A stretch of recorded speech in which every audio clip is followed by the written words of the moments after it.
Yeah. What's good, yo? Yo, welcome to another episode of Real Talk, where, as always, if shit's real, we talk about it. I'm your host for this wonderful afternoon, Pat Scorpio, the New England representative. And as always, I got my man with me. I'm going to let him introduce himself. Hey, what it do, man? Shutterworth the God, aka the GOAT artist, the world still a op. El Capitan, Ring Gang Radio in the building. Let's go. Yes, sir. Ring gang in the house forever and always. And as always, I got my other man with me. I'm going to let him introduce himself. Hey, yo, what's good? You already know who this is. Your boy King P, Bodega people. They can box in the building. Ring Gang Radio all day. Let's go. I know Pat's going to ask me, well, who's banned from the Bodega today? Eddie Reynoso's bitch ass. Nah, fuck him. He not allowed. He going to bring the fake shit to the Bodega. We only deal with real shit. Nah, fuck him. He not allowed. But what if you want to throw 1-2s in the bodega, like 1 or 2 punches at a time? Like, can you let him shadow box? More than that, no. We're not doing just 1-2s. We doing combos. Nah, fuck out. Motherfucker will have you just throw one punch. Nah, fuck you. Yo, that's real talk right there, man. And dig, man. I got my other man with me. I'm gonna let him introduce himself. Hey, what's fly? It's your boy Conscious Pilot, the West Coast Avenger, #1 contender preparing for liftoff. Destination Ringing Radio. Let's fly. Yes, sir. Conscious Pilot stays elevated above the clouds. And I got my other man with me. I'm gonna let him introduce himself. Yo, what's good?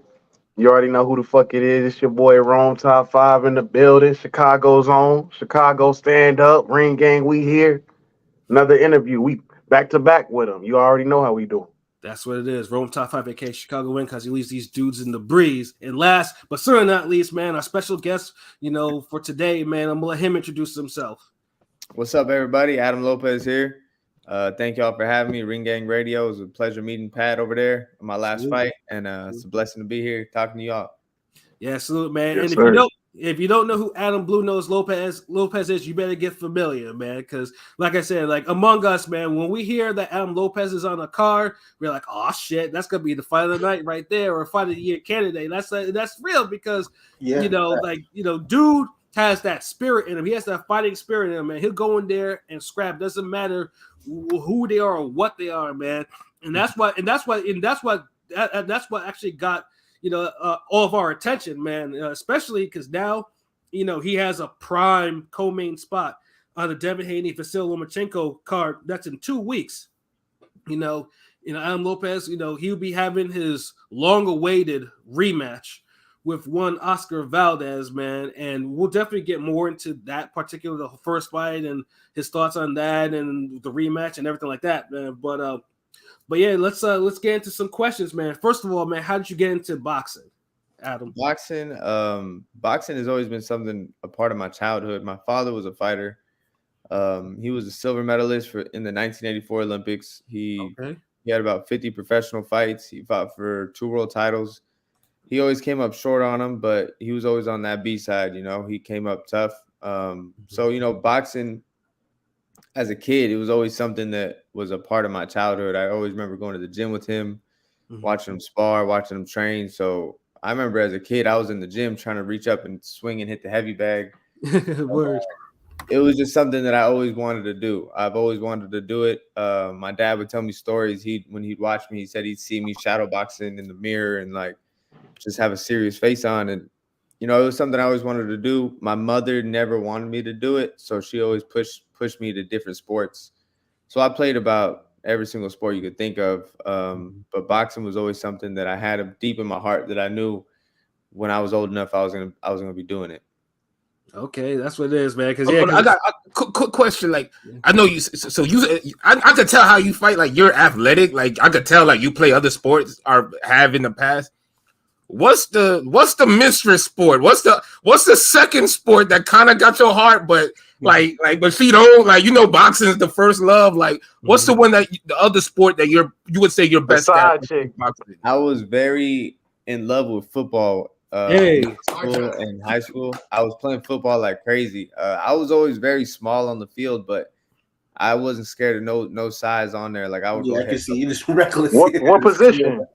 I played running back. I played quarterback. I played defense. I played safety. I played corner. I played. Damn. You played the team. You was the team. You were a utility player. I could definitely see BluNose as a running back. Yeah, absolutely.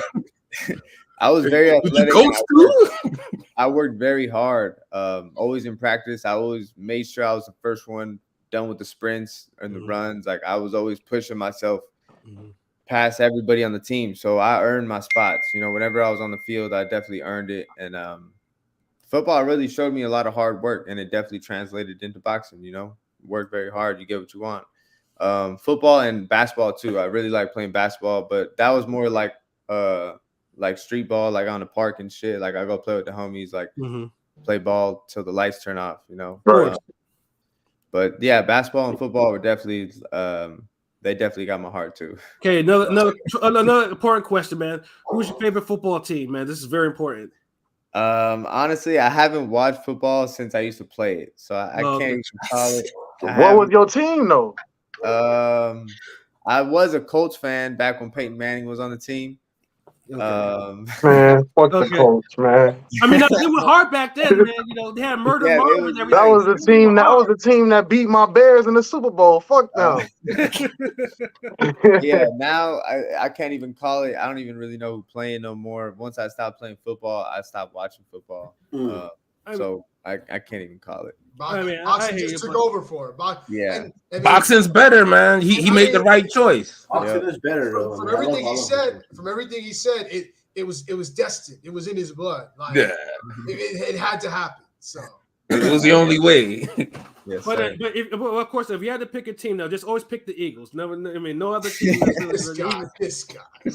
I mean, you can never go wrong with the Eagles, man. They fly, Eagles fly. You know what I mean? Man, if you don't stop that bullshit. But yo, so I guess now, I mean, you got into boxing with your dad, so I'm guessing he's your biggest influence for you to actually want to be a boxer for sure. Like that's the 100. That's the 100% right there, right? Yeah, it's a true boxing love story. It's rare nowadays, but he got the true boxing love story. Yeah, he's definitely the reason why I got into it. The reason why I'm still doing it. Well, maybe not still. Now it's definitely more on my terms. Like it's something I really truly love and enjoy. But he's definitely the reason that I started this career. Was he a part of your training in terms of like, you know, does he train you now? I mean, or just no. Me and my dad got a crazy story. As a kid, he was always in and out of jail. I didn't have him too often in my life. And then when I was about 4 years old, he did 9 years. So I didn't have him from 9 to 13. So during those times is when I was playing all those other sports. When my mom was like, "All right, you're not boxing, you're going." So when he got out when I was 13, they sent him straight to Mexico because that's where he was born. So he went to Mexico City. And I would go visit him over there. So my dad, when he went to the Olympics, he fought for Mexico. So he's very tied in with the Mexican team. So he was over there training the Mexican team. And when we'd go visit him, we'd go to the Olympic Village where all the fighters were at. And that's where I first met Oscar Valdez when I was about 13 years old. He was going to the Olympics. He was going to the 2012 Olympics. So that's when I met him right before that. So it was a crazy experience. You know, I was able to train with the Olympic team and see how they were living and eating and all of it. So it was a really cool experience. My dad did pass away when I was 15, so I didn't really have him too often in my life. And then after he passed away, you know, I kind of went through, me and my brother, we kind of stopped boxing a little bit. I was kind of going through a little bit of depression, but I got back into the gym, and that's kind of really what pulled me out. You know, I wanted to make my dad proud and follow his footsteps. And R.I.P. Thank you, man. Salute, sir. Salute. So was there a lot of, did you feel like a lot of internal pressure when you like to follow in his footsteps, when you're like, okay, you know what, this is what I'm going to do to be like my father? Like, feels like there's a lot of like a little internal pressure that comes with that. Did you feel that when it was coming up? I did, and I didn't. He put a lot of pressure on us. Well, I mean, he said, look, if you guys want to do it, you guys got to do it right. But if you don't want to do it, like, this isn't something you have to do. He's like, you don't have to fight just because I fought. He's like, it's a very tough sport. But if this is something you want to do, make sure you do it right. And something he wanted me and my brother to do was to go fight in the Olympics and represent Mexico. But that was like his dream. You know, it was his dream to see us represent Mexico just like how he did and win a medal. But I just went through a lot at the time, and I was like, well, I want to do it, but I want to do it my way. And the Olympics for me just didn't seem like what it was before. Like back, he went when it was 1984 when he went to the Olympics, and nowadays it just seems like it's not the same. There was more prestige back then, it was. I mean, they're talking about getting rid of boxing for the Olympics going forward, which is bullshit. Yeah, and they're bringing breakdance into it. Yeah, I'm saying like. I mean, the breakdance is cool, but I mean, not at the expense of boxing. No, get a little, do all that shit. Do that with the gloves, yo. Yeah, but you got punch or something like that, yo. Yeah, so the Olympics, it wasn't something that I saw myself doing. I wasn't a big fan of the amateurs. The 3 rounds just wasn't my style. I didn't have too many amateur fights. I lost a lot of amateur fights. It just wasn't my style, and I just didn't see myself doing it that way. I just wanted to turn pro as quick as possible. I was like, all right, I'm gonna do boxing, but I'm gonna do it my way, and I'm gonna make my dad proud how I want to make him proud. That's what it is, though. Absolutely. So what's the biggest lesson that you've learned in all your years of boxing so far? You got to work hard for what you want in life. You got to work very hard if you want something. If you wanted something great in life, anything great in life, you got to make some sacrifices, and you got to push yourself to the limit if you really want to stand out. If you really want to, like I said, do something great. It's you're gonna get challenged, and you got to just fight through those challenges and react in a positive way. You got to turn those negatives into positives, and you got to just have faith in what you're doing. Yeah. So I know you've probably had plenty of gym wars, right? Oh yeah, man. In California, I remember going to Wild Card and boxing with everybody and anybody in the gym as a kid, just getting up in there, and people from all over the world were in that gym. And I've been to Wild Card to salute Freddie Roach, like I said, you're probably in the downstairs one, because that's where all the stars are. I mean, the upstairs one is for the beginners and like that, and then eventually you make your way down to the downstairs part. When I first started going there, they didn't even have the downstairs yet, so we were getting down with everybody upstairs. And then once they opened up the downstairs, it was pretty exclusive. Yeah, Freddie, it was pretty exclusive. But Freddie would actually invite me down there. He's like, "All right, come down there. We got some work for you." And I was hyped. I was like, "All right, let's go get it. Let's see what we got." And I was a kid. I was like 16, maybe 17 at the time. So for me, it was definitely felt like I was doing something right, getting invited to go down there and box with the pros and stuff. Yeah, no, that was a big thing, because I went there because I was visiting my boy, because he lived in Hollywood, and he was getting trained by Justin Juco, who's one of the trainers there. So I mean, I met him. I met Freddie Roach and his brother Pepper over there. Hardest punch I ever. One of the hardest punches I ever felt was from Pepper, man. Fucking almost broke my hand with an uppercut. So it's like, but yeah, no, that's a serious place. I mean, it's cool. Like those, as long as you're not a fanboy, you're there to like train and do whatever. It's a cool place, But if you're over there taking pictures and shit like that, he's got to tell you to leave. Like, yeah, they're gonna tell you to step out. But that's definitely where I learned a lot. That's where a lot of my gym wars were at Wild Card. As a young kid getting in there with everybody, definitely learned a lot going through those tough sparring sessions. Word, that's what it is. So in terms of training and conditioning, man. So what's your favorite punch? The punch that if you land, it's gonna do damage, or it's gonna end someone's night early. I mean, my jab is probably my favorite punch. But I think my right uppercut is definitely making its way back. It was definitely one of my it was a favorite punch of mine back when I was younger. But once I started training with different trainers, they kind of got me away from it. But it's definitely making a comeback, and I think that uppercut is a deadly shot. So that uppercut was your natural best punch? Yeah. One that you really didn't have to train, and that's your best punch? I believe so, yeah. Hey, kick some knowledge on the uppercut for us, man. Oh, man. First of all, our last interview with middleweight contender Denzel Bentley, he said I think the right uppercut was his favorite punch when we asked him. So that's 2 for 2 right there, all real. But yeah, I made a song called Uppercut Season a couple years ago. It was around the time when I think Povatkin and Dylan White was fighting. Everybody was getting knocked out with uppercuts that year, and it was like, oh shit! Like it got to the point where I think Showtime, they was calling it like, yes, a lot of uppercuts. So I was like, okay. And just made like a highlight video with all types of uppercuts. People throwing Joshua and Klitschko, Golovkin, Brook, Canelo, everybody just throw. So it's like, so yeah, you get some more right hand uppercut. Now we gotta add you.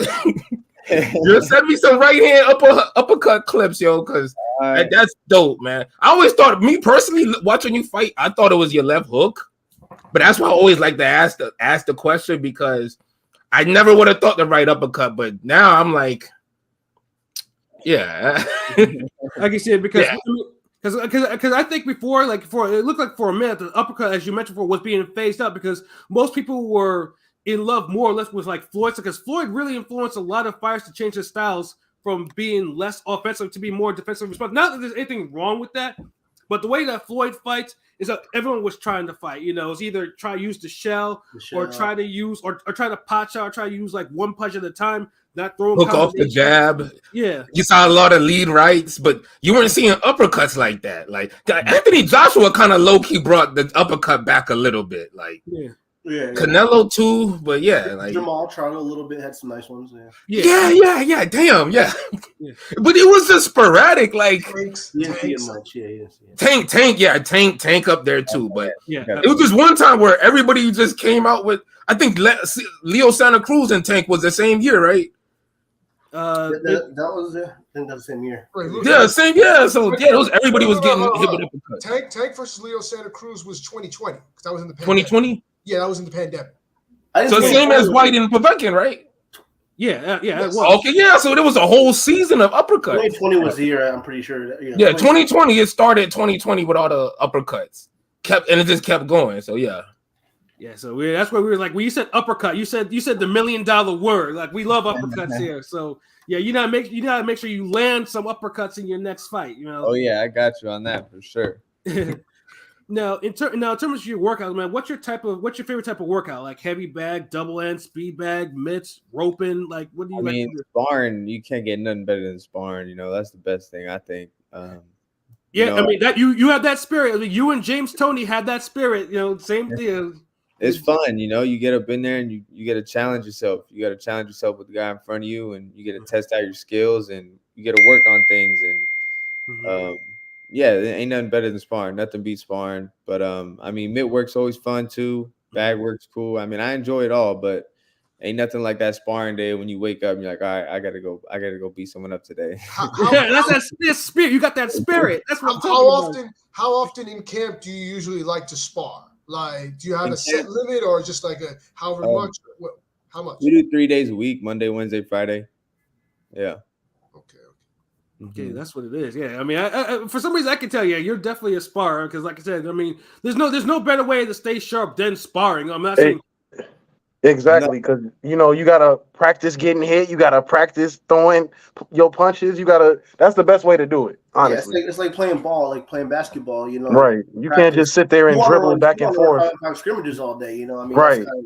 Scrimmage is gonna get you right. I mean, every fighter is different because I know, like some fighters, like some trainers don't like their fighters sparring a lot leading up to fights because they feel like it takes a lot of energy out of them, and by the time the fight comes along, that they're spent. So everybody's a little different with that. Some people spar a lot more than others. Some don't really spar a lot. So it depends on the style too.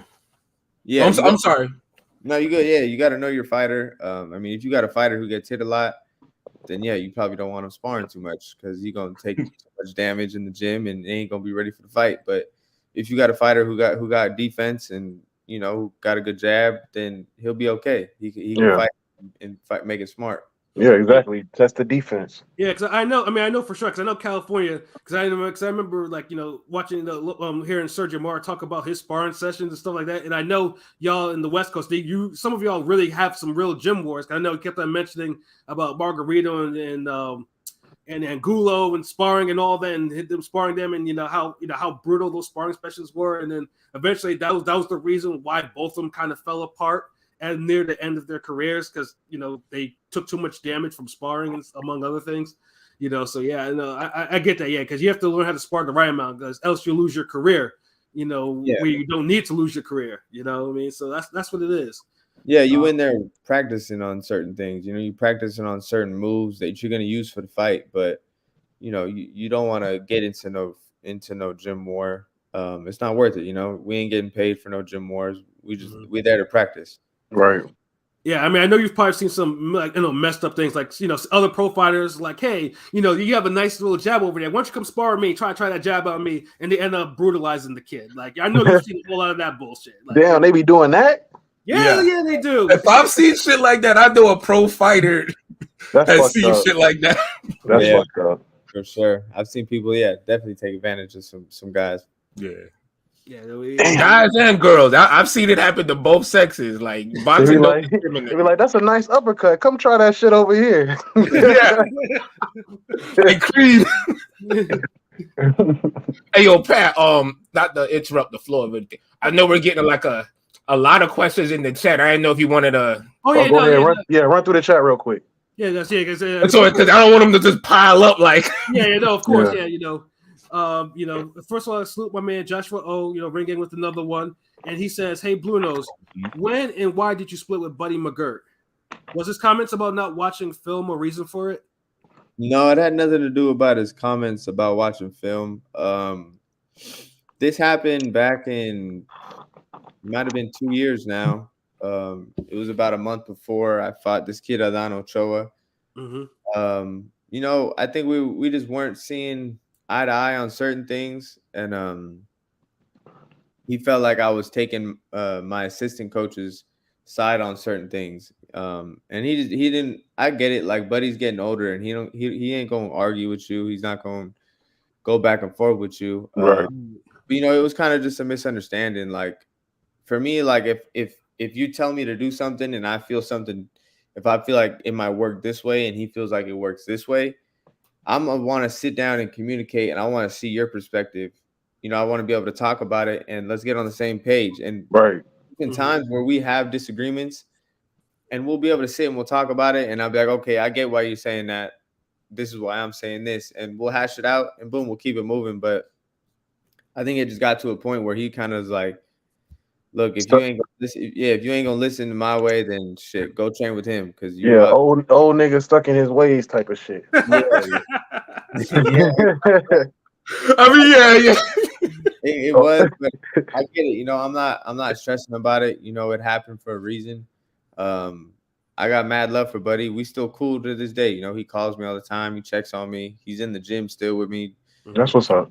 He'll give me. Shout out to Buddy McGirt. Buddy's a good guy.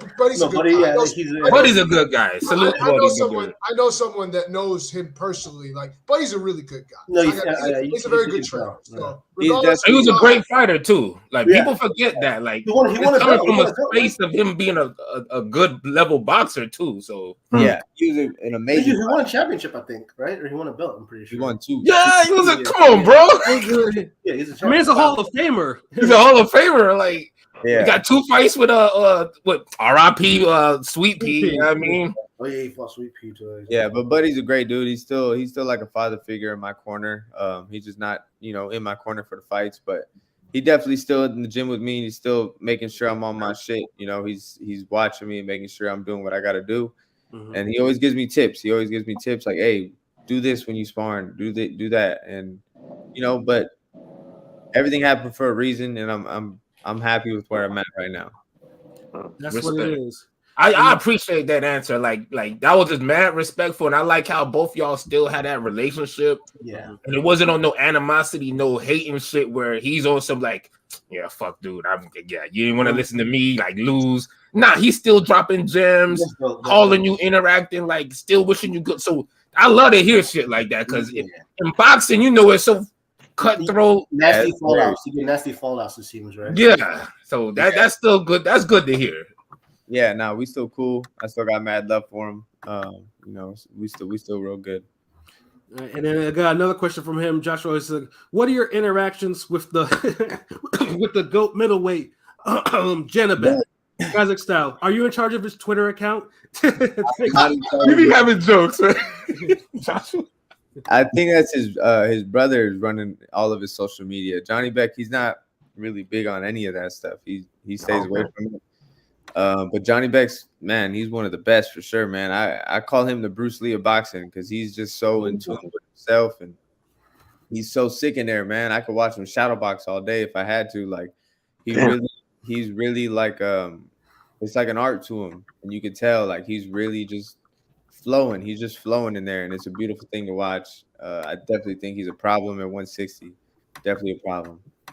Wow, I mean, usually, because compared to what when we talked about him with Denzel Bentley, we got like quite the opposite reaction, in a way. Real shit. Well, you talking to a guy who fought him, and then another guy who's like in a different division, who's looking at a different perspective. That's why some questions we ask, and even our subscribers, they see it too, and they ask certain shit that they know how we feel about certain things, so we don't even have to say it. So, but yeah, that's a dope perspective. Yeah, the Bruce Lee of boxing. That's kind of raw. That's a raw handle for honestly, like this is the most positive I've ever heard anyone speak on Johnny Beck. I'm not gonna lie, this is dope. This is dope. Like honestly, I'm talking about media, Twitter fans, anybody. Like even on here, like I did not expect that. Like, wow. Like, Johnny Beck, you got a fucking fan. Like, I hope you watching Adam Lopez fight. He's a really good person, man. Deep down, he's a very good person. He cares about his family and cares about boxing, and that's about it. He's very religious. He's Muslim. He's very, very religious. He doesn't drink. He doesn't do nothing bad to his body. Like, he's definitely a good person. Him and his brother, they're both really good people. I remember when they first came to the United States, and they were talking to some people in the gym, and one of the guys was like, "Man, where are you from?" Like this and that, like checking him. And he's like, "What do you mean, where am I from?" He's like, "I'm from planet Earth. Where are you from?" Yeah, jokes. Yeah, jokes. He's like, "We're all I can see that. Crazy. we're all human here. There's no different. Like we're all human. We're all one kind." Like he like shut it down. He's like, "I don't want to hear none of that." Like he's just very positive. They're very good people, and I'm very happy I met them. They're inspiration for real. That's what it is, man. I mean, that's how it should be in the gym. Like, all that other bullshit. Like, the gym is the place where anybody, fucking cops and thugs, criminals, lawyers, and doctors, all could be in a boxing gym. That's the only place you'll see all that shit. Beautiful thing of boxing, for sure. Absolutely. So we got a question from Chris Brand. He says, "Do you see yourself at 135, and then the best work with sparring partners that you have worked with?" I could possibly go up to 135. I could see maybe one day. I'm going into 130. 35 might be next. I'm gonna do my best work at 30 first and see where I go from there. I ain't gonna rush nothing. Best sparring partners, I've worked with Lomachenko. I've worked with Inoue. I've worked with Monster. I mean, as a kid at Wildcard, I've probably been in there with a few world champions and just people I wasn't even sure who they were, but yeah, damn. There's so Ray Beltran. Actually, I did work with Ray Beltran, I think once. Okay. Yeah. He one of my favorite fighters, so I felt he got jobbed with that damn Ricky Burns fight. Like that when you and Valdez, I was getting flashbacks, bro. Like, and it was just I always remember Ray Beltran for the story. He was every day he like every fight he was fighting for his citizenship to stay. Yeah. But then it's everything. I liked Beltran. Beltran was And that's a good segue into our last question from our audience. I think. Oh no, there's a couple more. Who wins between Lomachenko and Haney? Of course, obviously, you're fighting on that card. I'm going for Lomachenko. I would love to see Lomachenko win again them belts, but I think Haney might just outbox him. I think he'll beat him on points, take him to the scorecards. That's what it is. And I know Henny guy, we already asked the question about any fighters influence him, unless there's any other fighter outside of your father, Adam, that kind of influenced how you fought. Influence how I fought. I mean, or just in general, I mean, just like who anybody look like somebody inspirational. Like, well, damn, you kind of answered that with the Johnny Beck. yeah. But maybe we was younger. One of them for sure, man. When I first started training with Buddy, I started watching his tapes a lot, and he's somebody who I definitely took a lot of moves from. So he's definitely one of them as well. My father's favorite fighter was Salvador Sanchez, so he's somebody that I watch. Rest in peace, legend. In my mind, the greatest Mexican fighter ever. Just my opinion. He was amazing, man. He's like 22. That's crazy too. He was so young. Yeah, He was very, very good, very talented. So he's definitely one of them. But yeah, I think that's about it. that's what it is. And then, the most popular question today in boxing, from Chris Brand, which youth do you think is the face of boxing? Like, who's the face of boxing to you today? I mean, it's a tie between Tank and Canelo. I think definitely. You know, they're the top dogs. I think it just depends, you know, because Canelo's more like for the Latin community, definitely more, you know, Spanish speakers. But I mean, now that he's speaking English, he's making some noise in the States. But Tank is a dog, man. He's like that next superstar for sure. I think Tank's gonna be taking it over soon. You know, Canelo's getting older, and I don't know how many more years he got left, but Tank still got some life in him. So I definitely think Tank will be the face of boxing, but I think Canelo, he's been running it for a minute. What you think about his showing last night? I don't know if you've seen it. I didn't even watch it. Oh yeah, You didn't miss anything, bro. You didn't miss anything. Yeah. I saw that. I was like, I don't even know who John Ryder is. I never heard John Ryder. I ain't watching it. So. Right. So how did I always laugh when boxers be like, I never heard of this other boxer, because it be like people think like y'all be into it, like y'all are so in tune to y'all fight in your division and everything. Sometimes you don't look at it like a fan. Yeah. Like you're every weekend, you're like, okay, who's fighting this? Like, nah, so I get it. Like, Yeah. I'm sorry. What you about to say something? I mean, if it's not a big matchup like a Benavidez Plant fight, I'm not really tuned in. You know, I want to see a matchup where it's like, damn, this could go either way. That's when I'm really sitting down, I'm glued to the TV, and I'm gonna watch every round, every second of it. But if it's Canelo versus John Ryder, I'm not gonna pay for that. I watch the I'm highlights. assuming you watched Tank Ryan though, probably. I saw Tank Ryan. Yep. So Definitely. I have a question for you, Adam. So like, because they mentioned, he mentioned Loma Haney, and you know, you're fighting on that card. When you're in preparation, for your fight on a card, like, do you even pay attention to any of the other fights that go on the card, or after your fight, maybe you'll pay attention if something's coming on afterwards, or like, do you just block all of that out? It's just like, you know what? This is my fight. That's all I'm worried about. And then whatever happens, I'm not worried about whatever. Like, how do you? Yeah. I mean, when they told me I was on this card, I was hyped because I was like, damn, that's a huge card. You know, that's a lot. Good look. A lot of eyes going to be on that. I think it was a good matchup. You know, something boxing needs. I think Lomachenko deserves that shot. You know, he was running that division with all them belts for a minute. So I definitely think he deserves another shot at those belts. But I mean, once training camp's going and I'm tuned in and I'm putting the work in, I can care less about who's on the card and whatever else. But I'm definitely gonna watch that fight. After I fight, I'll be staying around and I'll be checking out that fight for sure. Of course, man. Yo, Pat, I want to say just one thing, because he had mentioned he don't know how long Canelo has left, how many years, whatever, and it made me remember something from the podcast. Right. After Adam Lopez's first fight with Oscar Valdez, I think it was either you or me made the comment like, damn, like if Oscar Valdez keeps it up like this and getting in these life or death fights, he only has like maybe 3-4 years left. And so it just makes me think like, damn, that was 2019. He got 3-4 years left. So now we here. We're here 3-4 years. So, and I just want to also add to that. Every time we interview someone, so far they've won their next fight by knockout. That's crazy, right? Johnny Rice. So it's like Johnny Rice, Bentley. So congratulations, nigga. No pressure, BluNose. No pressure. no pressure. But I'm just,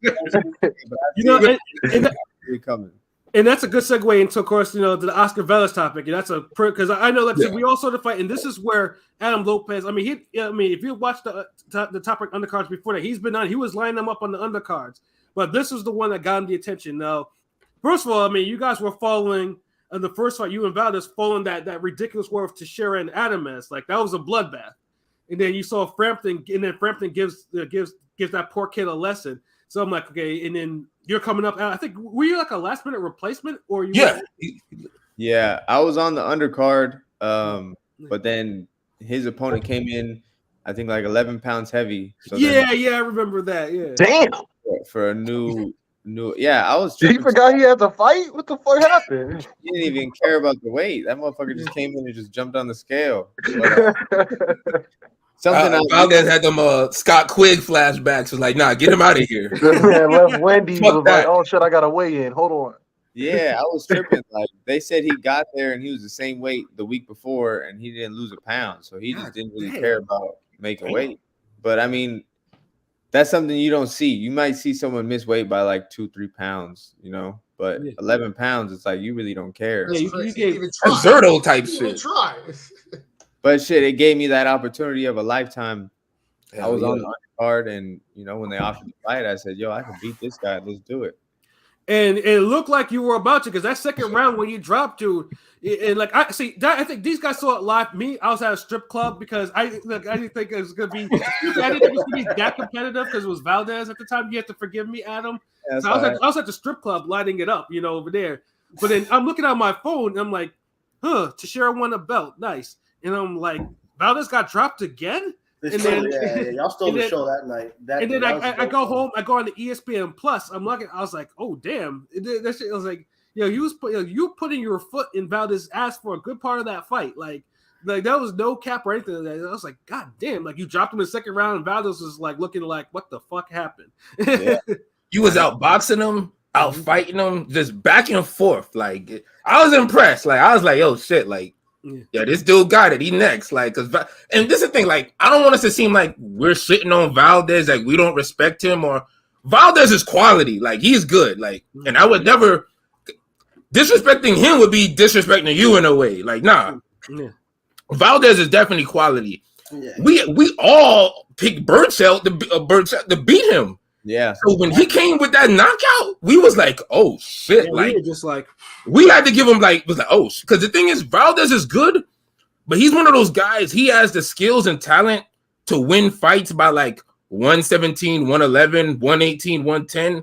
But for some reason, he wins fights by like 115, 113. He always makes them closer than they should be. Yeah, and it's like, damn, like that was a crazy knockout. That knockout was crazy. You got to give him props for that. Like, yeah.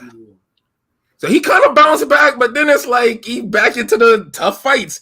What's it? I know I'm mispronouncing. Conceição, yeah, that fight. Robinson Conceição. Oh yeah, that was and the Shakur Stevenson fight. So I just feel like the time is right now for you, yo. Like he's coming I off just feel it. Injury. He's been injured and kind of inactive, So this is the time. Yeah, no, I definitely think it's a great time, perfect time for me. It definitely is lining up in the right spot. I'm very excited for it. Yeah, I know. Like, what were you actually? I mean, obviously, with everything that happened in the first fight, how did you really feel? Like, after the, because we all thought it was a premature stoppage. Like, you should have not been stopped. Right? So, how did you feel about that fight? Like, after the referee kind of waved it off and shit like that. Like, how? I was very upset. Right in the moment, I was like, "Are you serious? Like, did you really just stop this shit? Like, he hit me with one shot. Like, I was fine. When he dropped me, I was hurt. Like, if he would have stopped it around that time, I would have understood. But like, he dropped me. There was 2 minutes left in the round, and he stopped the fight. There was 7 seconds left in the round. So there was a lot of time where I recovered, and it's not like I was taking damage the whole fight. He wasn't hitting me. Yeah, it was a back and forth. It was a real competitive fight. Yeah. So when he stopped it, I was like, "You got to be fucking kidding me, man!" But it was bullshit. I think it was very upsetting. But Oscar, after the fight, he gave me a lot of respect. He's like, "Look, I'll give you a rematch." That's something he told me. He's like, "I'll give you a rematch. You deserved it. You're a warrior." And I was like, "Shit, all right, let's set it up, man." But I didn't hear nothing from him, from his people, from Top Rank. Top Rank actually told me that, like, yeah, he wants nothing to do with you. They're not gonna do So you was hearing two different things, yo. This is So he gave you the Barnell Hill answer. My people will call your people. Yeah, answer. he was And the Hollywood backstage. answer. He was in the locker room like, yeah, I got you. Went to the people was like, yo, hey, disconnect everything with that. Blackout. I don't want to see him. I'm sure Oscar, he got a lot of pride. I'm sure he would have been. I know he was probably like, yeah, let's give him the rematch. You know, he deserves it. But I'm sure his people, his manager, was like, fuck that. It was too dangerous. They're thinking, you know, it's business to them. That's not the fight they want. They want someone who's going to sit there and let Oscar beat him up. Yeah. Exactly. You know, it's business. I get it. But you know, the timing now is perfect. The timing is perfect. Oh yeah. Yeah, that's it. So I mean, with Oscar Vaz, I mean, were you ever? I mean, I'm sure just the way you talk about him, were you ever impressed with him, like, you know, before and after, like? Yeah, I mean, I thought he was a good fighter, but I remember when he was at 126, I was always looking at him like, man, I want that fight. I really want that fight. I know I could beat him. Like, he's a top dog. He was a champion for a minute at 126. I was fighting at 126, so I was like, man, I want that fight. And then once he moved up that was his first fight at 130, and I was like, all right, well, I guess I ain't never gonna get it. And then boom, it presented itself, and I was like, shit, all right, let's rock and roll, let's get it. Now, what do you think about the PED issues he had in the past? I mean, we talked about it before the cast. I mean, obviously, you know, he had the issue with the T and everything like that, and you know, and I mean, from what it seems like Canelo's team is kind of all on it. That's what I've been hearing. That they're all on it. So, I mean, I don't know what he was doing when we fought. He might have been on it then. He might have not. I can't really call it. But I know this fight, they got us signed up for VADA testing. So, I mean, I don't think he should be on it. I mean, I know he's training in Mexico, though. So that's one thing I was like, man, I hope VADA. I hope he's not on it. I hope VADA can get out there and test him because they've been testing me damn near every week. So I'm cool. I'm good. I pass every single test. Is it like once a week or several times a week or how random? It's random, yeah. They just show up to my house and they call me and like, hey, where you at? I'm like, oh, I'm running or whatever, and I'll just come back and they'll take my blood, take my piss, and boom, that's it. Yeah, and honestly, it's sad you have to do that, but then it's real. Like, you gotta do it because I mean, we got the whole Conor Ben incident, like shit like that, and it's just like people take all these drugs. Like, I mean, it's. You know, I definitely think it's important, man. This sport's very dangerous, and you know, a lot of people lose their lives in the ring, and it's not something nobody wants to see. You know, we all got families to go home to. We do this because we love it, so there's no reason somebody should be cheating to make this a more dangerous. Right. You don't want to train and go in there and fight somebody that's juiced up and can kill you on some juice shit. Yeah, it's not worth it, man. So I'm glad that.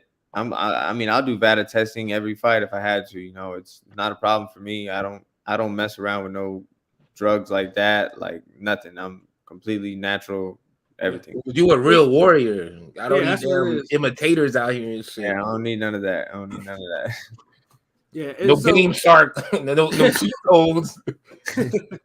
Hold on, real quick. Shout outs to Adrian Molina. What's cracking boxing family? Stepson put me on to you, gentlemen. Salute. Hit the like button, people. Thank you. Hit the like button. Shout out to Molina over here. Appreciate it. Shout out to your stepson too, who put you on. I don't know who that is, but shout out to your stepson as well. Salute. Yes, sir. Yeah, that's what's up. So Adam, I mean, obviously, if you beat Valdez and you happen to beat him by knockout with an uppercut, you know what I'm saying? Do you see this becoming a trilogy? I mean, I think if I knock him out, I don't think there's much to say. I don't think. I mean, no, that's a wrap. Yeah, I mean, go home, nigga, and put me on big fights after that. From what they're telling me is that this is supposed to be a tune-up fight for Oscar, so he can fight Navarrete next. Here we go again. Well, I was just gonna say, if you beat Oscar, there should be a trilogy, but not immediately. You should get the Navarrete. You should get another. Yeah. You know, I win this fight, I should get the opportunity he's getting. So I mean, right. That's what it used to be like in boxing. If you beat the man, then whatever fight the man was supposed to get, you get in there. You become the man, right? Yeah. But now it's like, let's retool, regroup. Yeah, let's see if the man can get it back. Do like he did. Do like he did. You talk about 3, 4 years later. He's like, yeah, I got you. I got you. I got Because you. if we said that 3, 4 years later after the first fight he gonna be done, the goddamn. So when he is done, what 2027? Yeah, that'd be real good trilogy. Yeah. It worked for Canelo and Golovkin. Y'all stretch this shit out, like. We'll see, man. You know, we'll see what Top Rank's got in mind. So we got some boxing random questions for you. So the first one, who's been your toughest fight so far? The one you were like, God damn, like this was a night. When I fought Louis Correa back in COVID. Yes. That was one of the toughest fights. That was a hard fucking fight. Yo, yeah, because that one, that we call that, because I remember I told you first, that was the COVID classic, the bubble classic. Yeah. Like, y'all threw like 1,500 punches in that fight, like in 10 surprised, rounds. Man, I remember the first 2 rounds, like he came out and he was letting his hands go, and I was like, all right. I was just blocking. I was like, all right, there's no way he's gonna keep this up. I started sinking some body shots in, slow him down a little bit, and I got some in there, and I heard him let his air out. And I was like, all right, he's gonna slow down. But every round, he just kept picking it up. I was like, God damn, I got to box. Yeah. I can't sit there. He wasn't going away. He wasn't going away at all. He wasn't going away, man. So he was definitely my toughest fight. I had to dig deep. I mean, your face was a mask. Like you like eyes were all puffy. You looked like you were in pain. I was pissing blood that night. It was bad. It was a bad recovery, man. I was definitely in bed for about a week or 2. God damn, yeah. I was like, yo, like Adam really put this dude through it. Like this was fucking amazing fight because we spoke glowingly about that fight because it was so raw. Yeah. You know, who punched you the hardest? Like sparring, pro, whatever. That's a tough one, man. That's a tough one. I've been there with some big guys. My homeboy Czech from Florida, man, he's still coming up. He about 7-1. Big puncher, man. Big puncher. He fight at 130 now. He's probably one of the heaviest hit hands I've been in the ring with. And he just ain't got much recognition or nothing, but he definitely got some true pop, huh? Some real gifted with some heavy hands for sure. Oh, salute. Oh, you said from Florida, right? Okay. Yeah, his name's Marco Diaz. His nickname is Cheque. He's 7-1 or 7-2 now. He just lost a fight. He took on a late notice fight on the B side. And I thought he won the fight, but they gave it to the other guy. But the kid can fight, man. The kid's very talented. He's actually the one who got me ready for the first Valdez fight. I was training in Florida, and I was training in Vero Beach, and there wasn't too much sparring around there. And he was the only kid my weight that can give me work. So we sparred with him for 2 weeks before the fight. And he was my only sparring partner for the fight, and he got me ready for the biggest fight of my life. And since then, we've been like brothers.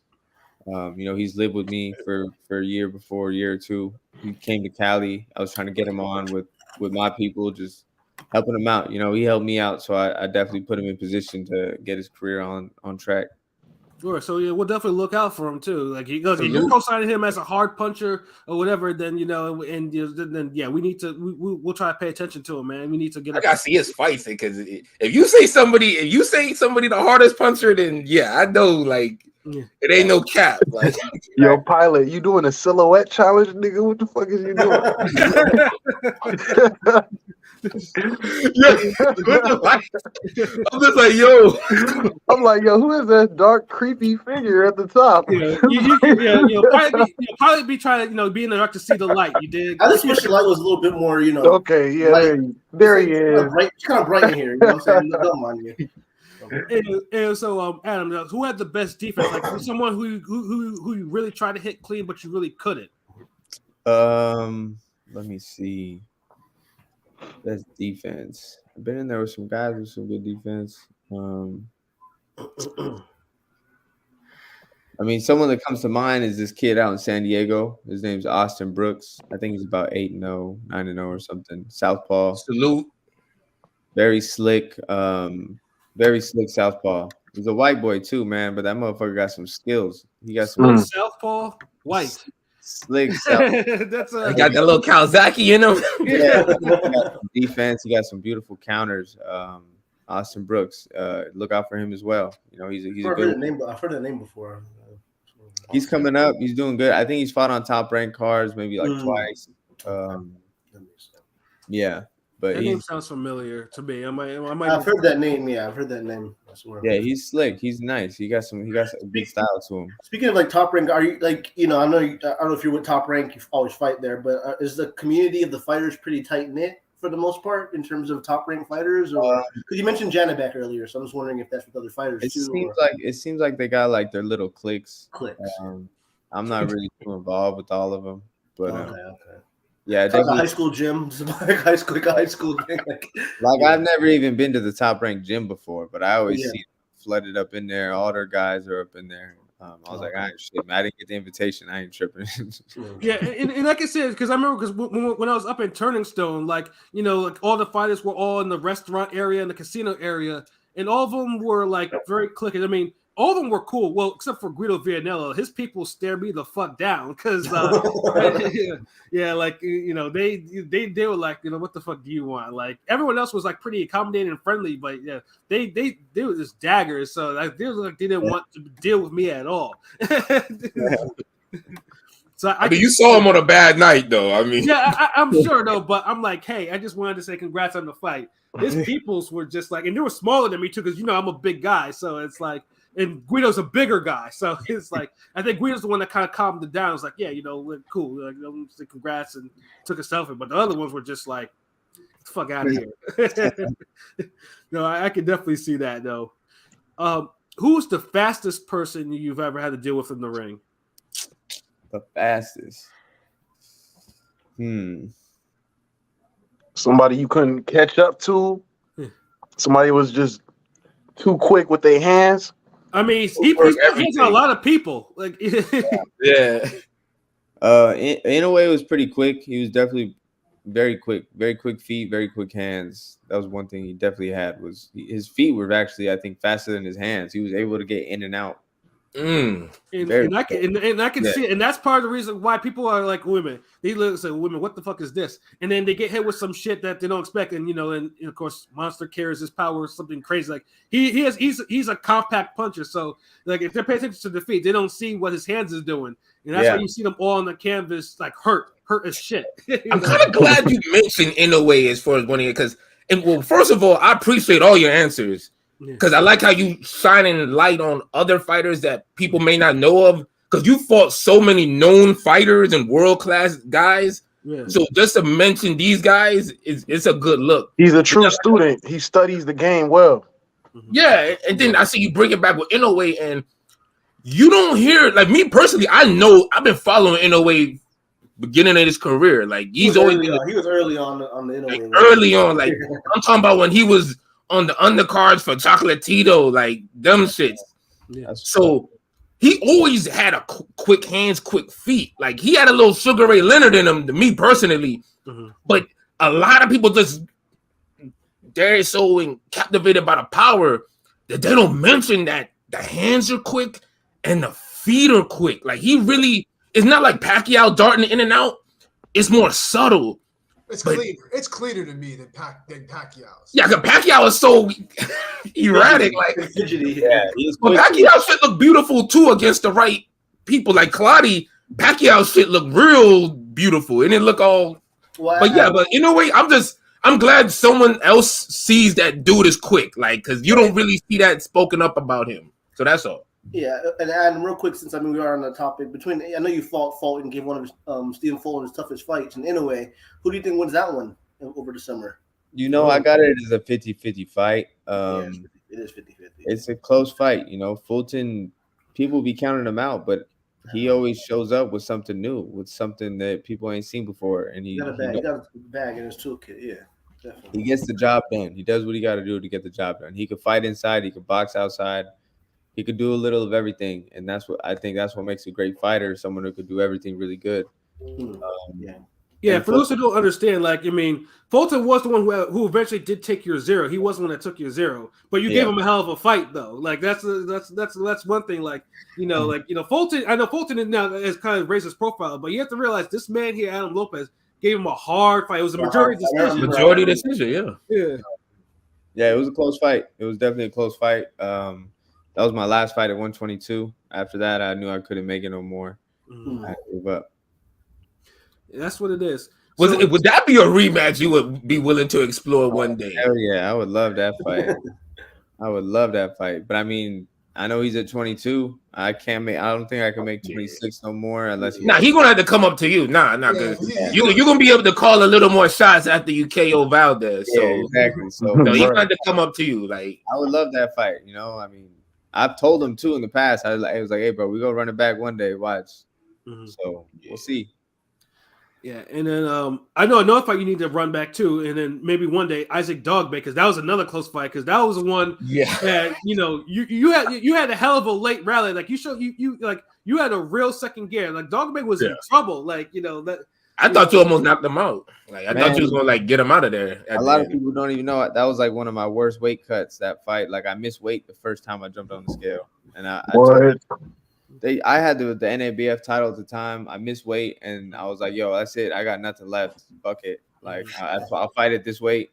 And they're like, "All right, well, if you fight and you don't try to make the weight, they're gonna take your belt and they're gonna fine you 20% of your check." And I was like, "God damn, yo!" I was up since like 5 a.m. that day of the weigh-ins trying to make weight, and I couldn't do it. I had a very bad weight cut. I was working with the nutritionist that I fired the day of the weigh-in because I was like, yo, I don't mean to laugh, but that's a cool shit. I'm sorry, but yeah. It's like, yo, you see the scale, man? You out of here. Yeah, I was like, bro, you told me this weight was gonna fall off, and I followed his fucking stupid theory. He had me on these salt pills that were supposed to like, oh my, what? Yeah, I don't know what it was. So like, it was like, all right, we're gonna get you on salt pills during camp, and then the week of the weigh-in, we're gonna cut all the salt out of everything you eat, and your body's gonna just drop all the water. But once I cut all the salt out, my body just held on to everything. So I had to cut 10 pounds the day before the weigh-in. I was 10 pounds overweight, and I don't even know how I did it. I fucking put myself through hell. I don't know how your body didn't go through shock with all that. Like that's because that's the thing. You losing all that at one that whole salt shit. You can't. That would have you drained for the fight. Yeah, like. And to do it the week of the fight, like no, you were supposed to gradually come down. Yeah, he didn't do it right. It was a bad weight cut, and the worst thing is he wasn't even there. He wasn't even at the weigh-in. Like, he was like, "Yo, take 2 pills a day and hit me up 2 days before the fight." Yeah, I was like, "Bro, this is bro. So unprofessional, man." And it was just, that was the one time I woke up on fight day and I didn't feel like fighting. Damn. I know. Yeah, well, you had to feel bad. And you still put out a hell of a fight against Dogboe about that too, because you had Dogboe going. Like that's the thing. Like you see, that's what hard is. Like hard ain't fucking. I mean, hard also getting up when you're hurt, but hard is like getting in the ring and putting on 100% when you know you can't even do that. You don't even think you could give 50%. Yeah, and it looked like you gave like 100% to me, especially at the end. Like we could tell, like the first half you weren't really all you. Yeah, I wasn't. But it just you fought through it and got to the point where it's like, okay, this BluNose right here, this BluNose, all right. Yeah, it was a bad. I didn't feel right going into the ring. My legs didn't feel right. I didn't feel like I had no pop on my shots. And when I was training with Buddy McGregor at the time, and he wanted me to box. So I was trying to box in the first early rounds, but everything was just a half second slow. My step was slow, like I was slipping and I was getting hit, and I was like, man, I saw the punch coming, but my body was just reacting slow. Just the weight cut really. And it was such a close fight score wise too. I mean, watching it, and obviously the scorecards were pretty. It was close, yeah. But so like I was trying to box, I was trying to follow instructions, but I was in the fight and I just made a decision. I was like, yo, I got no legs, I got no speed right now. I'm gonna just walk him down. And Buddy didn't want me to walk him down, but I made the decision and I said, fuck that, I'm gonna walk his ass down. That's all I got in me. So once I started walking him down, I was like, all right, I got something. He can't go backwards. So then Buddy was like, all right, walk him down. Keep it on him, keep it on him, keep it on him. I was like, all right, we got this. And I thought we pulled it out, but it was very close. I know I gave up those early rounds, but do you feel like if you had tried that earlier, like walked him down just a little bit earlier, I feel like it would have been a different. That's got to be heartbreaking. Yeah. To think that. Yeah, it's tough, but it's a learning experience. I know not to work with that nutritionist again. I know You how to need make to fade, weight. man. I know what to do to make weight. But it is what it is. But I mean, Dogbo too. Top Rank told me he wants nothing to do with me. Of course he doesn't. Yeah. He ain't gonna give me no rematch. I doubt it. I really doubt he would ever fight me again. That's what it is. And he gets into a lot of hard ass fights his damn self. So I mean, if y'all two don't rematch, then you know what? That's okay. He's been put through the ringer. He's been put through the ringer, man. Yeah. But we getting the Valdez and we gonna get the fuck it. We gonna get that Fulton fight later too. We gonna get that too. I'm speaking in existence. We getting that too. Redemption tour. Oh yeah, I love that. And now, in terms of other fights, like, what's the best live fight you've ever attended? Like, something you sat as a fan and you were just like, "Oh shit, this is the shit right here. This is how." Besides watching your own fights, of course, yeah. A best live fight? Yeah. Yeah, you ever been to? I've been to the Fury Wilder fight. I think it was the second one. Okay. That shit was intense, man. I was there and I was like, man, Fury brought more people than Wilder. I was like, he got all these people from all the way on the other side of the world, and they filled up the arena. And it was for some reason, yeah, because you hear him like in the second, especially the third fight, because Fury likes to sing, and you're hearing them chanting along, and you hear Bob, blah blah blah. Everybody was doing the chants. Everyone was screaming, "There's only one Tyson Fury." Yeah. Everybody was around me was not from America. I was where I was sitting. They were not from America. I was like, damn, Tyson Fury really sold this shit out, and he's not even in his hometown. It was crazy to see. The energy was fucking lit. It was just. He knew he was gonna win. He was like, "Yo, bring grandma, bring everybody. We having a celebration." That was definitely probably the best fight I saw live. Just the energy was wild that night.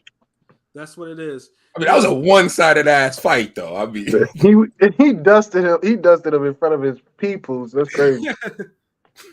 He's like, "Grandma, come look." Now, how do you feel about the growth and expansion of women's boxing recently? Because women's boxing is here to stay now. Like they have the spotlight. How do you feel about that? Yeah, I mean that's cool, man. Boxing is boxing.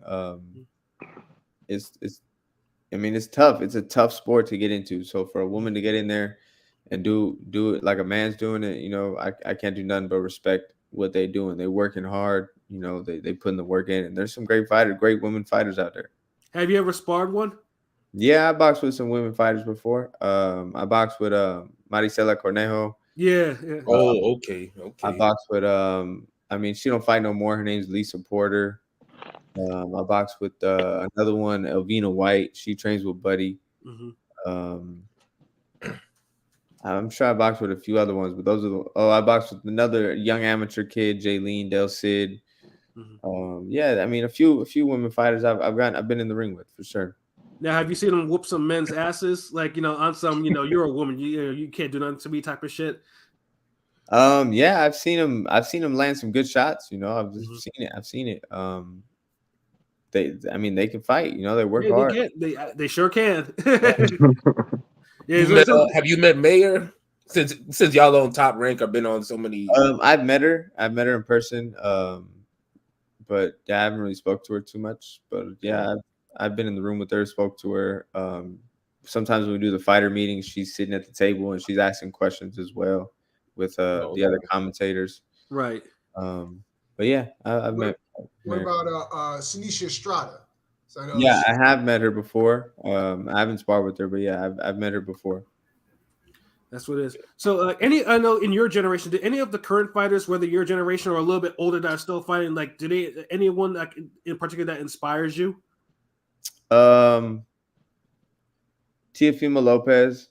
I like how he's willing to challenge to be great. Going for Josh Taylor, who's another big fish at 140 with all the belts. That's something that a lot of people aren't willing to do. He's the first one. Taylor is the man in that division, regardless of what people say. He is the man in that division. Yeah. And he did the same thing to Lomachenko. Great. Yeah, that was a great man in that division. Nobody wanted to fight him. Mm-hmm. And he stepped up as a young kid who just won his title. He said, "All right, let me get this one." So I got nothing but respect for him. I like Jerron Ennis. Yeah. That's a Shout out to problem. Boots. Yeah, he's definitely a problem. Any fighter who's willing to step up and challenge themselves and put themselves, if the cards are stacked against them and they willing to go in with everything they got, I got nothing but respect for them. That's what it is. So we got who you picking for Taylor versus Lopez? Like that's gonna be a real good fight. I'm gonna try to be there because I'm in New That's York. a great fight, man. I gotta go with Lopez. I'm a Teofimo Lopez fan. I gotta go with Lopez. I definitely think it's a close fight. It's a 50-50 fight. We're gonna see because he's fighting at 140 now, so we're gonna see what he could do with the top dogs at 140. But that's what I respect so much. Like he's like, all right, let me go against the best one at this division, and he just got there. So we'll see what's up. All right, that's what it is. Hold on, Pat. We missed DZ question here. Hold on. DZ's question. Yeah, in the chat. Yeah, I just salute Beth.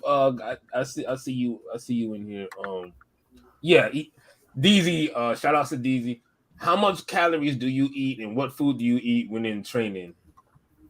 Calories. I don't really count my calories too much. I just know what I can and can't eat, and what don't you be eating? Yeah, what can't you eat? Like, what's things that you have to stay away from or drink? That shit should be obvious, man. It's like what that you fuck with. Like, do you fuck with pizza and you be like, damn, I can't eat pizza. I'm training type shit. Yeah, I can't eat nothing like that. Like most of the foods I eat is like home cooked foods. I usually cook all my meals, so I know what I'm eating. I know what I'm. You know what's going in your body. So you a rice and salmon type of nigga. Rice, salmon, steak. Again, I eat every protein there is. It really depends also on what type of training I'm doing that day or what training I just did. Because like if I lifted heavy that day, I'm gonna get me a big piece of steak and I'm gonna make sure I get a lot of protein. Right. Refill all that shit. Yeah. So it just really depends what the training is looking like. But once you get closer to the weigh-ins, you got to start cutting everything down. Like I try to eat. I don't eat as much red meat. I eat less carbs now. Everything's got to be a lot lighter so I can start bringing this weight down and but I still got to get my protein in to keep my muscle up. But it's just eating clean, eating clean. I recently just started with the new nutritionist I got, who's actually a very good nutritionist. He's got me on some meal preps, so she sends me meals now. So I told her just send me lunch and dinner because I like cooking my breakfast. I'll cook my breakfast, make my coffee in the morning, get to the gym, but when I get home from training, sometimes I'll be really tired and I don't feel like cooking. So I throw them in the microwave, boom, they're ready to go. I eat it and then I go rest, get back to training later. So that's something I just started doing for this camp. So it's actually a lot more convenient. That's what it is. So that's actually a good. Oh, P, we're gonna say something. So like when you're in fight mode, when you're training for a fight and all that, like, do you have a specific like routine of like do's and don'ts, like when you're in the middle of a fight, getting ready for a fight, training, and otherwise, like, okay, I like to do this, but I can't do this while I'm training, or like I got to do these things while I'm training. Like, do you have a routine set? It's just knowing what you got to cut out. You got to cut out certain things. You got to get good sleep. You got to go to sleep early. Eating the right foods. You can't be going out like a girl invited me out last night to go to some bar. I was like, yo, you ain't gonna see me at no bar. I'm sorry. If you want to come kick it, you can come kick it, but I can't go out like that. Gotta stay out of trouble before this fight. It's a big one. So it's just sorry. Yeah, it's just you gotta live a strict lifestyle. A lot of people call it boring, but it's definitely worth it at the end. Yeah, no, absolutely. Yeah, you shouldn't. It might be boring, but it's discipline. So it's discipline, and honestly, I enjoy my alone time. I enjoy just chilling in my room. I got dogs, I got 2 big dogs and they're like my kids. So like I enjoy hanging out with them. I enjoy taking them on walks. I enjoy chilling at home, playing video games, watching movies. Like I'm very low key. I'm a homebody. I like to just chill. Are those dogs blue noses, pit bulls, or? Nah, I got a German Shepherd and I got a Belgian Malinois. Oh, nice. Yeah, I heard one of them barking. No blue nose. I guess you're the only blue nose there. Yeah, It's only one. So that brings us to our last segment, like our random fuckery questions. Something that is just we like to ask our guests every now and then. And this is our most popular question. Would you eat broccoli? What King P? What you was about to say? I was gonna say we didn't ask him the other questions of like boxing prediction of who wins the fight. Moving around P. Like So our first question is: would you eat broccoli on pizza? Hell no. No, I don't think nah. You see that, Pat? You see the way that shit looked? You see his face when you said that shit? He was like, what? That's a combination? What the fuck? They do that? Hey, listen, Adam. Look, if you eat that, you'll drop weight. Can you dig it? It's roughage. Man, do not listen to that bullshit. No, man. Fuck if that. I eat pizza, I'm gonna go all out. I'm gonna get some. Yeah, I don't want no vegetables on my pizza like that. Right. Especially no big ass Not no broccoli florets. Hell no. You see how like onions and bell peppers, olives are smaller. You can throw a couple on there and it's like, up. Right. Diced up tomatoes. Broccoli, you cannot broccoli just don't belong. And what's the type of meat you would put on a pizza with broccoli? A big chopped up ass thick steak? Like what the fuck? Like broccoli. Throw some fucking mashed potatoes on that bitch too while you at it. Like throw gravy on that shit. What the fuck? Onion chicken, they all belong on there, yo. Listen, Adam, look, if you do this, you lose weight, bro. It's roughage. I'll take over. I'll be your nutritionist, but you can cut me that check, man. I'm telling you what's real. It's healthy for y'all. Y'all need to eat your vegetables. Didn't y'all learn nothing in elementary school, man? Hey, he said he might go to 135, not 140. Is the broccoli cut up? Is like the broccoli cut up? Does it have that twig in the end, or it has that stuff in there? Of course it does. Who the hell wants to pick? Next question. Oh shit, yo. All right, hold up. I'm almost done. Yeah, I mean. Yeah. Like I said, man, people be hating on me and my broccoli choices, man. But all right, we'll get past that. So, what's your favorite food, though? Because I know you mentioned some of you. I mean, you mentioned all those other foods before. Is there anything in particular that's like your absolute favorite, or someone that cooks for you? Something that is outside of training, like if you could just eat it, like your victory meal for the 21st. Yeah. Usually it's like whatever I'm kind of in the mood for and whatever's around. I got a big sweet tooth. To think once I always get back home though, I gotta go get some street tacos. Yes. Or I gotta go get a Dave's hot chicken. Yeah. There's nothing wrong with that. A sandwich or some street tacos, one or the other. And then sweet tooth for sure. I fucking love ice cream. I love candies, all that stuff. Of course, you got a sweet tooth on you. That's what it is, man. I got a sweet tooth. I'll go to the store late at night. I'm like, man, I gotta go get some. I gotta get some. What's the top 3 candies? What candies are you talking about? What kind of candies? I like Reese's. Reese's is definitely one of my favorites. Peanut butter. I love peanut butter, man. Yeah. Nigga, them peanut butter M&Ms be hitting. I don't know if you tried them shit. Those is fire. I like gummy worms and stuff, like sour stuff or sweet stuff. I like the Reese's with the cereal in them now. Like that's like the new shit. Like wait, what? Nah. Remember we see them at Walmart. It got Reese's with the Reese's Puff cereal inside the Reese's. Nigga, stop. Damn. Yeah. Hey, the 21st, like. Now we gotta stay focused on you winning, man. Get that knockout. So, you gonna knock the Reese's out, dude? Like I mean, like you just see it, to visualize it. So said, damn. That's what it is. So, what's your favorite TV show or anime? If you actually watch anime, I haven't really gotten into anime much. My brother was heavily into it. Demon Slayer. I mean, I like let me see. I like The Office. I like The King of Queens. Mm-hmm. Seinfeld. I watch Seinfeld too. Oh, these the classics. Yeah, a lot of older shows. I think those are the ones right there. The Office is definitely one that I really, really was into. But yeah, Seinfeld, King of Queens is a great one. Yeah, King's Queens is a great show. Although I didn't particularly peg you as a Seinfeld watcher, but hey, you know, These are random. Yeah, it's very random. Nothing, man. I don't know. It's cool to watch. It's funny to me. I like it. No, I hear you. What type of music do you like to listen to? Were you training, or were you just chilling, or or whatnot? Listen to a little of everything. When I'm training, I definitely got to play some Tupac though. You know, if Tupac is in the gym, that's me playing it. Yeah. Hell yeah. Little of everything, rap, R&B, shit. Sometimes I listen to country music. This one girl got me into country music. Yeah, it's always a girl getting a nigga into country music. A little of everything.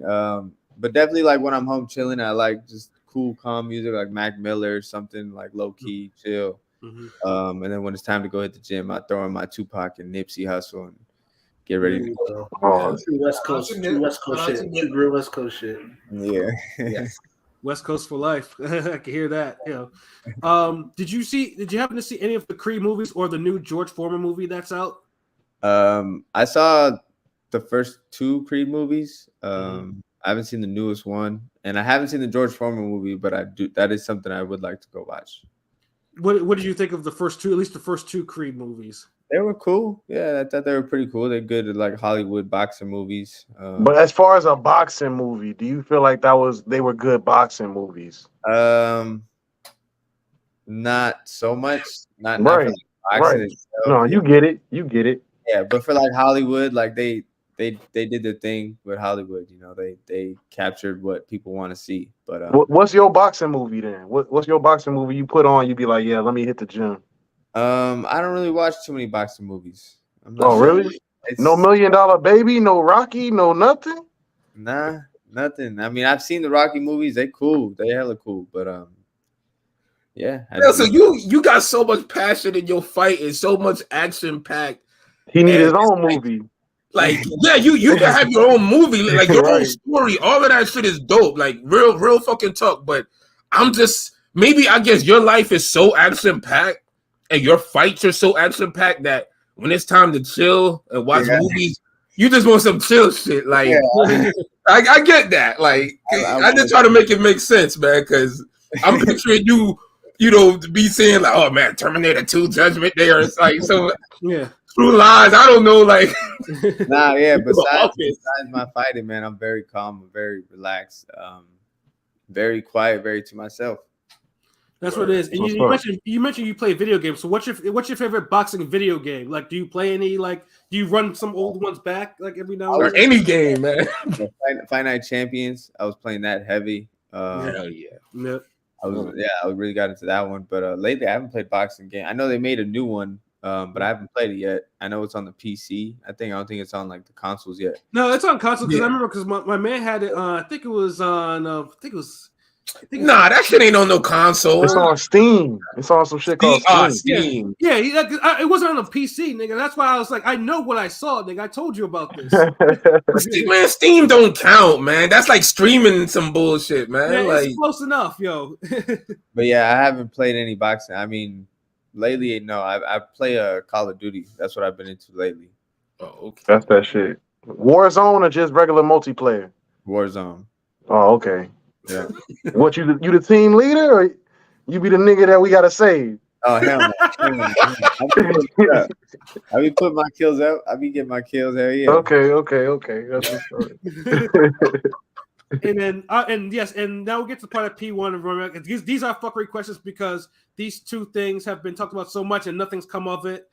Predictions between Crawford and Spence. It's fuckery to me because it's nothing is concrete yet. It's a mythical matchup. It's like asking who would win between Ali and Tyson at this point. Exactly. So Crawford or Spence. Man, I think it's a 50-50 fight, but I got to go towards Crawford. I think he got a little more in his toolbox. He could do a little bit of everything. Switching stances. He could box. He can put pressure. He could just do a little of everything. I think I would have to go with Crawford in that matchup. And then, of course, Deontay Wilder and Anthony Joshua, the other one. I got Wilder.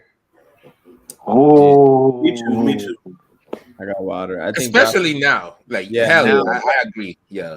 Joshua ain't the same like when I think the best of him was when he beat Klitschko. That was the best Joshua I think we've seen. Now I think he gets hit a little too much and shit. He gets hit with one of those right hands from Wilder, or he's going to sleep. And he ain't gonna try to finish Wilder off if he hurt him. He gonna just. That's a fucked up thing you do in LB, yo. It's fucked up. No, I'm just saying though, it's the reason. Like Wilder will sell out. Like he hurt somebody, he'll bomb him out. Like Joshua, like yeah, bless his heart, but he's still good. Like equality. Like to me, he got the best resume at heavyweight. So Yeah, still. So that's what it is, man. So yeah, I think we come to the end of our interview. I know we for time for our closing remarks and shout outs. So I mean, honestly, Adam, man, like I said, you want to see this man next in 2 weeks, man. You go to ESPN Plus pay-per-view, man. This man is in the co-main event. Him, Oscar Valdez 2, the rematch. On the undercard of Devin Haney, Vasily Lomachenko, man. So I mean, I know Adam Lopez, man. Do you have I mean, obviously you think you're going to win. Do you think you can KO Valdez? And if you so, which round? I think the KO is going to come. I'm not going to look for it. I'm going to just box. I'm going to do what I'm supposed to do. But I definitely think I'm going to run him into something that's going to possibly put his lights out or hurt him and close the show. But I'm not looking for it. I'm going to just go out there and win the fight. I'm going to do what I've been training so hard to do. But I definitely see him getting stopped. Oh, that's what it is, man. I know you're already ready. It's going to be the rough. Honestly, great answer. I love that answer. Just you said we already know you could box, you could fight. We already know you was piecing them up in both type of transitional movements. So you saying you're gonna run them into something? That's how I would really describe it. Like I could definitely see that. That's what we're working on right now. But I'm a box the shit out of him. He can't mess with no boxers. We saw that with him and Shakur. Right. So definitely frustrate him, and then once he's desperate, we're gonna run him into something hard. That's what it is, man. I saw that with Jason Velez too. Like he was struggling with Velez as well, like with the boxing as well. Like the boxing, yeah. You don't like nobody moving. You don't want you to move. So that's what we're gonna do. No, that's what it is, man. But Adam, BluNose Lopez, it's been as an honor, for us to, for you to be on here, like, interviewing you, man. Like I said, we've been fans of yours for a minute, and we're definitely rooting for you. In 2 weeks, man. So yeah, man. So let people know how they can actually find you, like in the social media world. Yeah, you can get me on Instagram, BluNose Lopez. I got a Twitter. I think it's BluNose Lopez as well. But yeah, Instagram I'm most active on. We did just put out a short documentary yesterday, so y'all can check that out. It's on YouTube. It's in the link in my bio on my Instagram as well. But yeah, it's a really dope little film. You can get a little insight of me and my family, and we do talk about the Valdez fight as well. It's a cool video. It's on YouTube right now. We just put it out yesterday, so check that out. And what's the name of your? I mean, what's the name of your YouTube channel? Is it your own YouTube channel? It's not my YouTube channel. This guy who's going to school to be a film director, he hit me up and he wanted to do it, and I mean, he did a great job. He did an amazing job. It came out very nice, very professional. Yeah, it's a beautiful little 10-minute film. So if y'all got time, what's it called? Sorry, what's it called? Or I'll check that out. I think it's just BluNose. BluNose, okay. Yeah, BluNose documentary by James Valdez. Word. Okay. Yeah, salute James Valdez. Shout out to him. Man, shout out to James Valdez. He really put in time and effort, and you can see he got a passion for it. But yeah, it's in my Instagram bio, so y'all can check it out. Okay. So yeah, we should have started off with that. My bad, yo. Well, we didn't know. Like, it's all good. Now we know. Oh man, because honestly, I would have watched it first before we even did the interview, but I know we had to. Yeah. Everything the rescheduling, and I appreciate you even taking the time out and still trying to do it for today. So yeah, I'm gonna watch that documentary. Everything, like, good looking out. Cool. Well, yeah, I appreciate that, guys. Yeah, AO crew. Do we have any final thoughts for final questions, final comments for him? Just good luck, man. 20th, we're looking forward to you, pulling it off. Appreciate you having on. Hopefully we can get you back later on after you ice Valdez. Definitely. Let's do it. Don't let your Valdez keeps that power late. don't sleep on him late. Like he'll surprise you, please. Like Yeah. I know you know better, but it's the fan in me talking. Man. Yeah, I've seen it too many times. And one thing, like you mentioned, you met him when you was a teenager, right? Like 13, I think he said as a kid. Yeah. So it's like it got to be crazy, like because you probably never thought you would ever fight him. Yeah, never, man. It's a crazy story because when I met him, my dad was like, "Yeah, this is Oscar Valdez. He's gonna be a world champion one day." And my dad looked at me and he's like, "He's gonna be a world champion, but you're gonna be better. Watch." Yeah. Fucking OG. Oh, yo, R.I.P. Pops. Yo. Yeah, that nigga knew what was up. He knew what was up. He fucking knew. Like you sure that's all he said? He didn't say, you know, I bet you whoop his ass. You my boy. Like, you my son. You a Lopez. Yeah, you beat his ass. Like, he's going to be world champion, but you can get him in 5. Yeah. He'll be world champion, but you'll beat his ass. Like, fuck that. Yeah, that's what's up. There's a crazy backstory to it, definitely, for sure, you know. So it's a beautiful thing to see. That's what it is, man. Hell so yeah, no, honestly, Adam, it was great. You know, first connecting with you live at Turning Stone. You and your brother, salute to your brother. Y'all were class. You know, and then thanks for the drop on TikTok, yo. Appreciate it. Drop too. Yeah. I know you on TikTok, so we'll share the documentary on our Twitter and everything. We'll tag you and everything because more people need to see that. And that's just I gotta, man. I'm sorry. I know you gotta go. I just applaud you again for even doing the whole documentary shit because we at Ring Gang, we're always talking about how boxers need to take the promotion and marketing into their own hands. Self-promotion. And I'm glad that a young fighter that's exciting and give us great fights, great effort, is doing the extra step to let people know that he's out there and he's taking over. So it's just, we proud of you, man. Just keep doing it, man. I appreciate that, for real. Yeah, that's what it is. So for myself, you know, Pat Scope, New England representative, for LB Shuttleworth, the God, the GOAT artist, for King P, Bodega P, for Conscious Pilot, for Rome Top 5, aka Chicago Win, and of course, you know, the exciting 130 contender and future world champion Adam BluNose Lopez. You know, this has been another wonderful episode of Real Talk. It's been a wonderful interview. Where as always, if shit's real, we talk about it. So until next time, peace. Thanks, guys. Salute.